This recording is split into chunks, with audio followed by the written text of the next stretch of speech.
Hey college students, the future of our democracy urgently depends on us.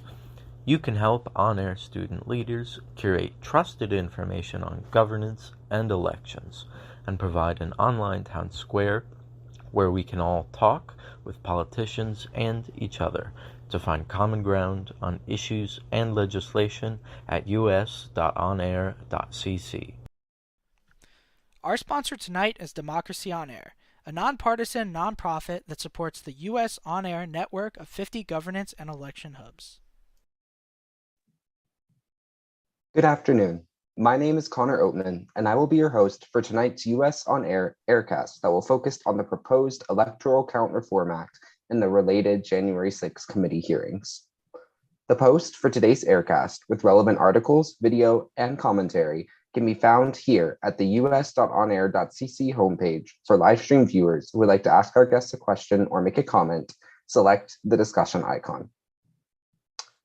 To learn more about our topic today, here is a 1-minute learn about video on the Electoral Reform Act.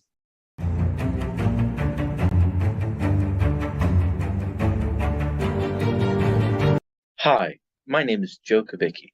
This 1-minute learn about video is going to focus on the bipartisan Electoral Count Act reform that is in the Senate. As it stands, the Electoral Count Act says that only one House and one Senate member must object to a slate of votes to invalidate them. The proposed changes increase that threshold to a minimum 20% of each chamber must object to invalidate a slate of votes. As it stands, the Electoral Count Act also says that the Vice President announces the final count, but it does not specify what the Vice President's real role is. The proposed changes clarify that the Vice President's role is purely ceremonial. This bill will help codify the peaceful transfer of power in this country and is important for our future. I hope we all can support it. Go to us.onair.cc and click here to learn more.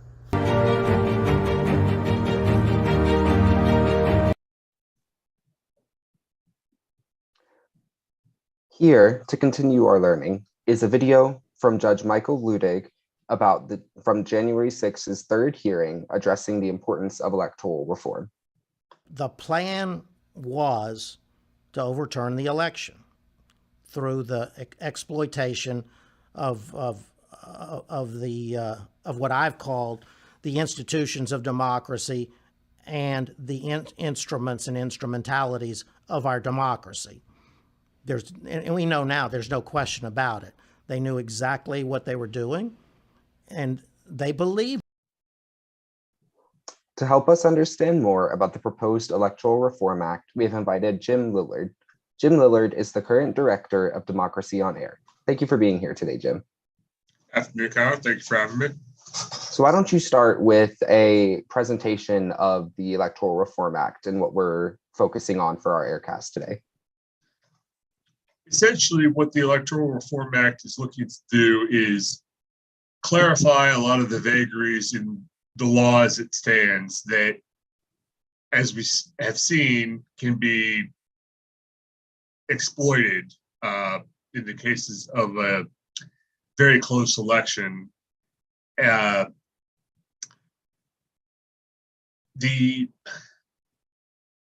Essentially, we're working with legislation that was passed in the, let's see if I have the date here.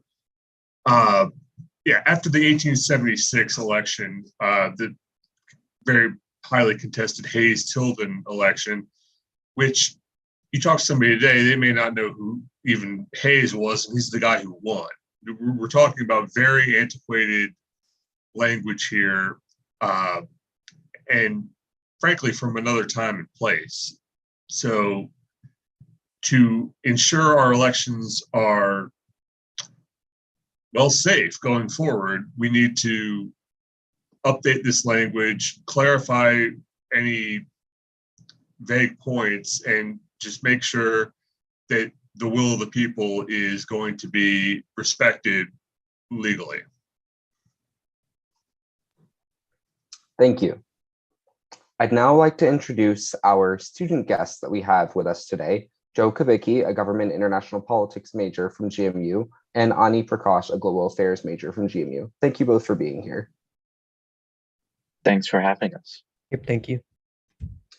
So moving into our discussion regarding the Electoral Reform Act, question to all three of you, what do you see as the biggest possible change that would come from the necessary updates that we would make to this act, should they be made? And what do you see as some of the pushback that you might see to these benefits, and where would you see that pushback coming from?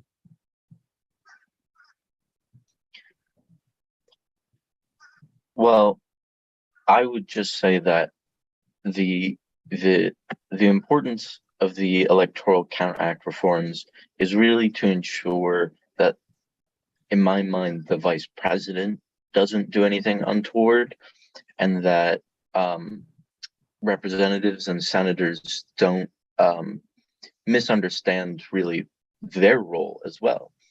Even though they can object right now, as Jim said in his opening remarks, it's really vague as to what they can object to in either the elector or the slate of electoral votes.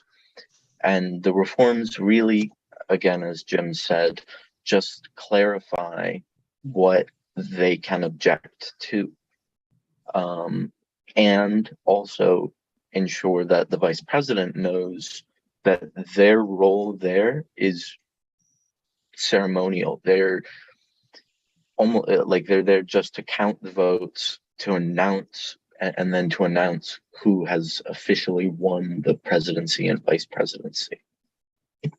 So I think that that's really what will happen with these reforms, and any pushback is really going to come from people who think they have the ability to successfully manipulate an election.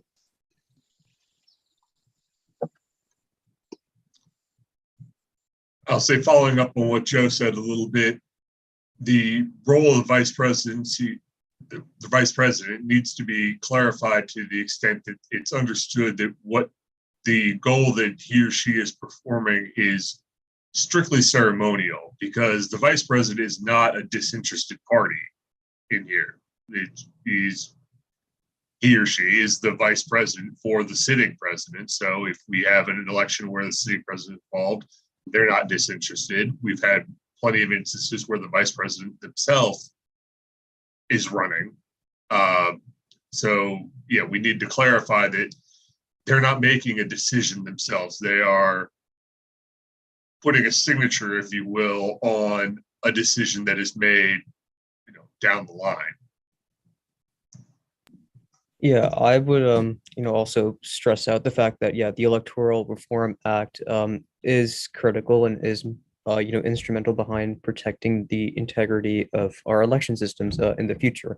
But I also want to point out that as Jim and Joe mentioned, there are a certain number of provisions that are quite vague for many of the lawmakers or those actually reading the entire copy of the act. And I feel that some of the modifications necessary to be implemented by lawmakers in the future with respect to this act would involve further clarification over certain provisions, talking about the Electoral College's responsibility over counting the votes or handling elections in the future. Because the more vague or the more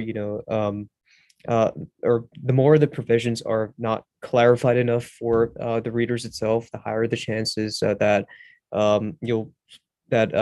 certain number of pushbacks may follow suit for election processes, and this would lead to what happened on January 6th. All these insurrectionists and various critics who are against our nation's democratic processes to kind of tamper with some of the provisions and interpret it in a way that may be dangerous for the future of our nation's democracy. I will also say that there is some merit to the argument that Congress getting involved in the in objecting to the electoral votes could even be categorized as somewhat against the spirit, if not the message of the Constitution, because the states are really meant to be the ones who conduct the elections, and then submit their electoral vote slates to Congress. And there is debate among scholars, constitutional scholars, as to whether or not Congress's role as a whole, not just say the vice president, is ceremonial or official in the process of deciding presidency.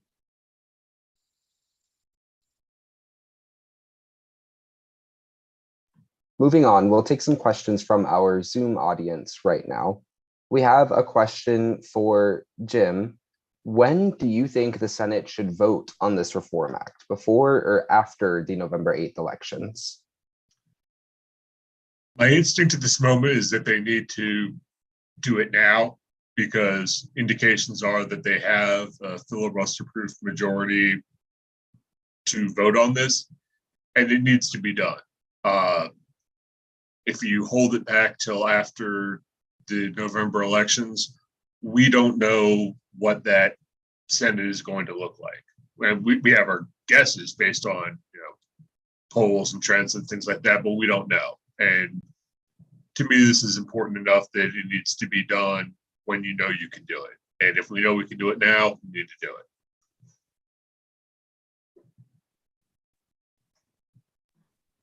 Now, I would also like to open up the floor to any questions to Jim, to our guests, or any questions you'd like to propose to the discussion group as a whole.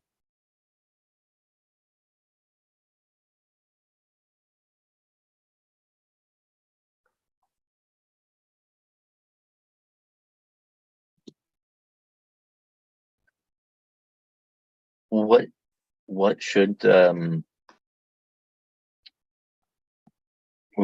what do you think of the new threshold that has been proposed of 20% of both houses of Congress have to object to a slate of voters, a slate of electoral votes to invalidate them? And two, what do you think they should be allowed to object to?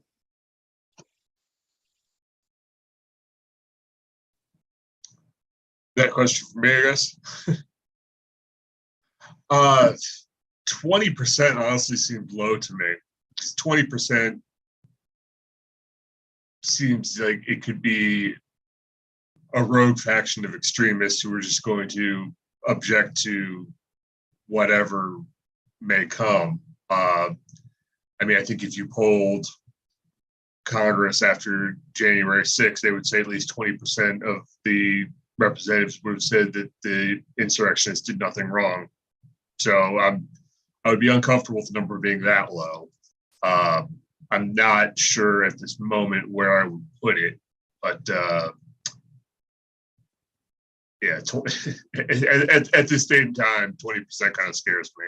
I'm sorry, what was the second part of your question?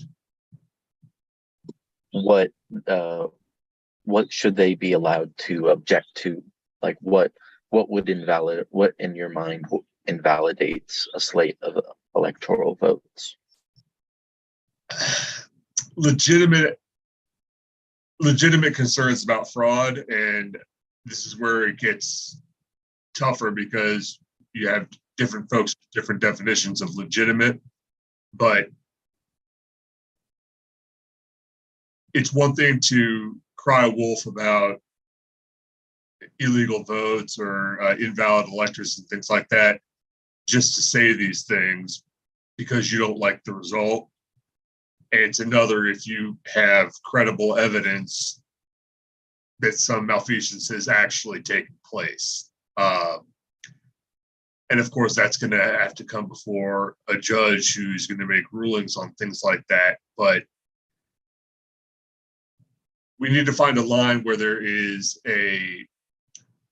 reasonable recourse for those who believe that an election is fraudulent in some manner, but also means to shut down those who are just going to say that no matter what actually happened because they don't like the result. Because not liking the result is not enough to invalidate an election. Thank you. Do we have any other questions?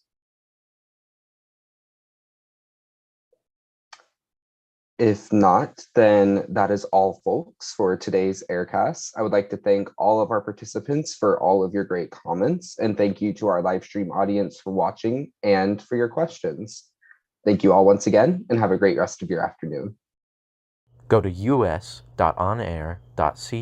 and select this post to learn more about interning with US On Air.